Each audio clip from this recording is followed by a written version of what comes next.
என்னோட GST account suspend ஆயிடுச்சு. என் business bank அக்கவுண்ட்டையும் freeze பண்ணிட்டாங்க. சார் என்னாச்சு? ரொம்ப கவலையா இருக்கீங்க. 20 லட்சம் பேங்க் அக்கவுண்ட்ல இருக்கு. பேங்க் அக்கவுண்ட்டை ஃப்ரீஸ் பண்ணிட்டாங்க. இப்போ நான் ஸ்டாஃப்களுக்கு சம்பளமே கொடுக்க முடியாது போலயே. அடுத்த மாசம் தீபாவளி வேற வருது. நான் எப்படி ஸ்டாஃபுக்கு போனஸ் கொடுக்க போறேனோ தெரியல. நான் சர்டிஃபைட் ஜிஎஸ்டி பிராக்டிஷனர் வச்சு ஜிஎஸ்டி ஃபைல் பண்ண இப்படிதான் ஆகும் சார். சார் ரொம்ப கவலைப்படாதீங்க. நாம ஒரு ஜிஎஸ்டி எக்ஸ்பர்ட்ட கிட்ட ஆலோசனை கேட்கலாம் சார்.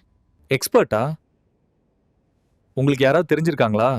ஆமாங்க சார், ஸ்மார்ட் மைண்ட் சொல்யூஷன் தான் பெஸ்ட். உங்க GST suspension, bank account freeze மாதிரி பிரச்சனைகளுக்கு வித்தின் அ வீக்ல சொல்யூஷன் கொடுக்கறாங்க. அவங்க இது மாதிரி நிறைய பிசினஸ்களை ஏற்கனவே காப்பாத்திருக்காங்க. இவங்க தான் நம்மளோட பிரச்சனையை சரி செய்ய சரியான டீம்.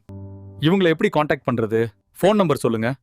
நான் காவியா, ஸ்மார்ட் மைண்ட் சொல்யூஷன். உங்க பிரச்சனை என்னன்னு சொல்லுங்க, அதுக்கு நாங்க சொல்யூஷன் கொடுக்கறோம். உங்க ஜிஎஸ்டி நம்பர் தற்சமயம் சஸ்பெண்ட் பண்ணிருக்காங்க.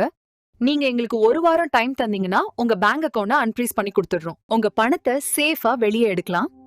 இரண்டாவது, உங்க ஜிஎஸ்டி நம்பரையும் ரீஆக்டிவேட் பண்ணிடலாம். வருமான வரி மற்றும் ஜிஎஸ்டியில் எந்த உதவி தேவைப்பட்டாலும் ஸ்மார்ட் மைண்ட் சொல்யூஷன் வழங்க தயாராக இருக்கின்றோம். நன்றி.